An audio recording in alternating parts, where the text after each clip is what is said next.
தலைப்புச் செய்திகளை பார்க்கலாம்.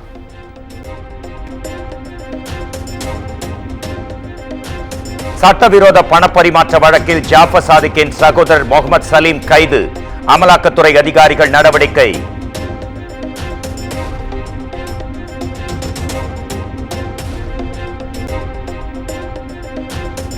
மக்களவைத் தேர்தலில் சிவகங்கை தொகுதியில் பாஜக சார்பில் போட்டியிட்ட தேவநாதன் கைது, நிதி நிறுவனம் நடத்தி 50 கோடி ரூபாய்க்கு மேல் மோசடி செய்த புகாரின் கீழ் மாநில பொருளாதார குற்றப்பிரிவு போலீசார் நடவடிக்கை.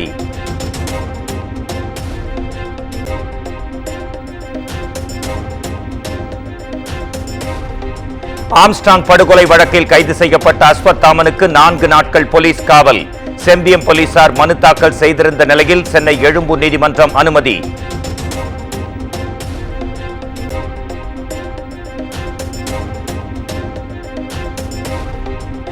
கள்ளக்குறிச்சி கள்ளச்சாராய விவகாரத்தில் சஸ்பெண்ட் செய்யப்பட்ட எஸ்பி மீண்டும் பணியில் அமர்த்தப்பட்டது எப்படி?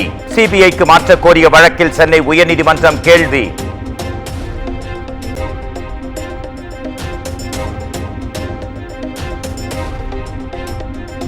ஆம்ஸ்ட்ராங் கொலை வழக்கில் ரவுடி நாகேந்திரன் நாளை நீதிமன்றத்தில் ஆஜர். எழும்பூர் நீதிமன்றத்தில் ஆஜர்படுத்துவதற்கான ஆணையை சிறை அதிகாரிகளிடம் வழங்கியது காவல்துறை.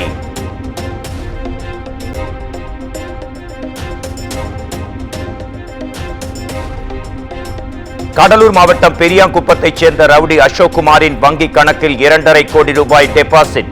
சரித்திர பதிவேடு குற்றவாளியான அசோக் குமாருக்கு பணம் வந்தது குறித்து வங்கி நிர்வாகம் போலீசில் புகார்.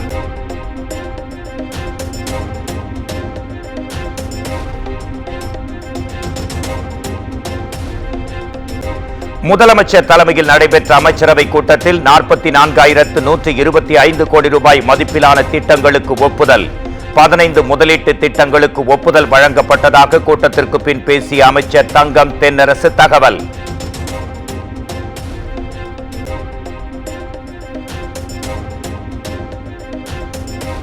சுதந்திர தினத்தை முன்னிட்டு ஆளுநர் RN ரவி தேநீர் விருந்துக்கு அழைத்திருந்த நிலையில் பல்வேறு கட்சிகள் புறக்கணிப்பு.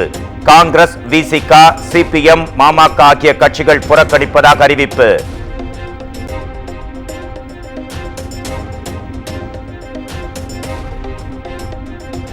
நடிகர் விஜயின் தமிழக வெற்றி கழகத்தின் முதல் மாநாடு விக்கிரவாண்டியில் நடைபெறவுள்ளதாக தகவல்.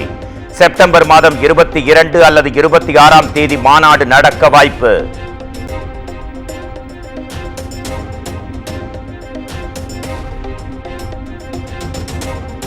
தமிழ்நாடு அரசு பணியாளர் தேர்வாணையத்தின் தலைவராக SK பிரபாகர் IAS நியமனம்.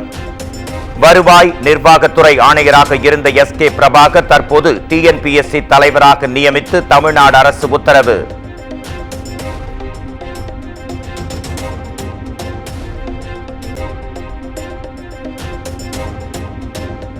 ஆசிரியர்கள், மாணவர்கள் என அனைவரும் தங்களது பொறுப்பை சிறப்பாக செய்துள்ளதால் மீண்டும் முதல் இடத்தை பெற்றுள்ளோம். தேசிய கல்வி நிறுவன தரவரிசை பட்டியலில் முதலிடம் பிடித்தது குறித்து சென்னை IIT இயக்குனர் காமகோட்டி பெருமிதம்.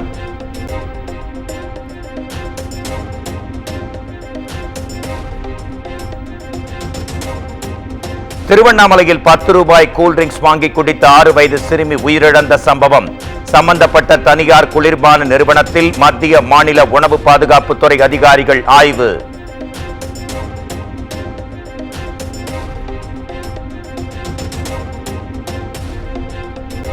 திருவண்ணாமலையில் கூல்ட்ரிங்க்ஸ் வாங்கி குடித்த 6 வயது சிறுமி உயிரிழந்த சம்பவத்தின் எதிரொலி. மத்திய பேருந்து நிலையத்தில் உள்ள கடைகளில் உணவு பாதுகாப்புத்துறை அதிகாரிகள் ஆய்வு.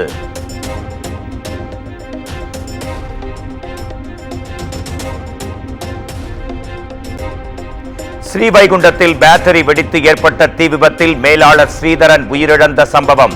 மோசடி புகாரில் விசாரணை நடக்க இருந்த நிலையில் திட்டமிட்டு தீ வைக்கப்பட்டதா என்ற கோணத்தில் போலீசார் விசாரணை.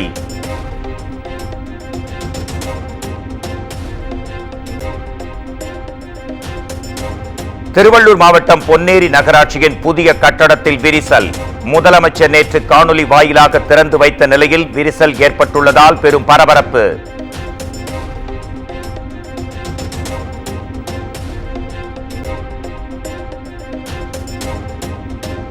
இலங்கையிலிருந்து நாட்டுப்படகு மூலம் ராமநாதபுரம் கடத்தி வரப்பட்ட 6 கிலோ தங்கம் பறிமுதல்.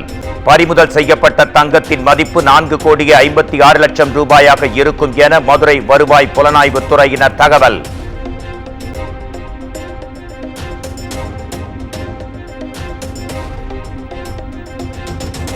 தென்னிந்திய நடிகர் சங்க பொதுக்குழு செப்டம்பர் மாதம் 8ஆம் தேதி நடைபெறும் என அறிவிப்பு.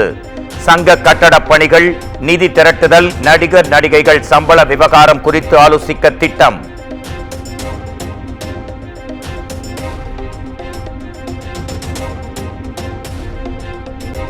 வக்ஃப் வாரிய சட்ட திருத்த மசோதாவை விசாரிக்கும் நாடாளுமன்ற கூட்டுக்குழு. பாஜக எம்பி ஜெகதம்பிகா பாலை குழுவின் தலைவராக நியமித்தார் சபாநாயகர் ஓம் பிர்லா.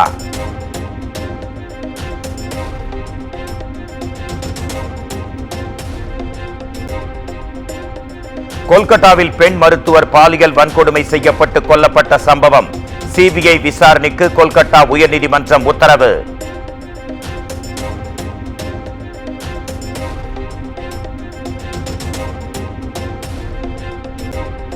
ஆந்திர மாநிலம் விசாகப்பட்டினத்தில் உள்ள டைனோசர் பார்க்கில் பயங்கர தீ விபத்து.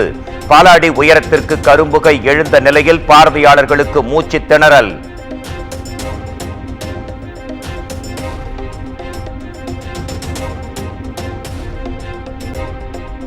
செபி தலைவர் மதாபி பதவி விலக கோரி ஆகஸ்ட் 22ஆம் தேதி காங்கிரஸ் நாடு தழுவிய போராட்டம் அறிவிப்பு. அதானி ஊழல் விவகாரத்தில் பிரதமர் ஈடுபாட்டுடன் நாடாளுமன்ற கூட்டுக்குழு விசாரணை தேவை என காங்கிரஸ் எம்பி கே.சி. வேணுகோபால் வலியுறுத்தல்.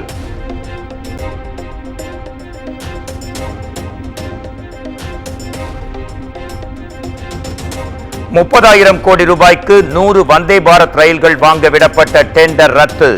ஒரு ரயிலை பெறுவதற்கான அதிகபட்ச விலையை விட 10 கோடி ரூபாய் அதிகம் இருந்ததால் இந்திய ரயில்வே நடவடிக்கை.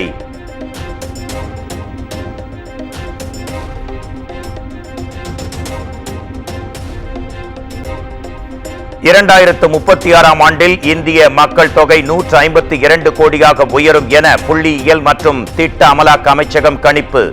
1000 ஆண்களுக்கு 943 பெண்கள் என விகிதம் அதிகரிக்கும் என்றும் தகவல்.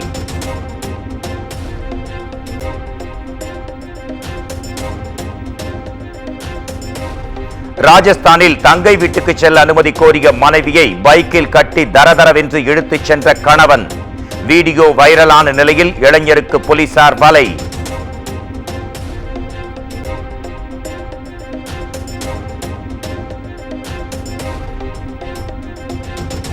வங்கதேச தலைநகர் டாக்காவில் போக்குவரத்தை சீர் செய்யும் பணியில் போராட்டக்காரர்கள்.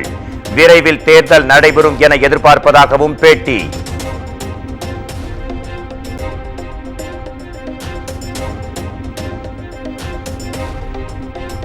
வழக்கத்திற்கு மாறாக விசாரணை நேரம் அதிகரிப்பதால் வினேஷ் போகத்துக்கு பதக்கம் கிடைக்க வாய்ப்பு. சர்வதேச விளையாட்டு தீர்ப்பாயத்தில் வினேஷுக்கு ஆதரவாக வாதாடும் வழக்கறிஞர் விதுஷ் பாத் நம்பிக்கை.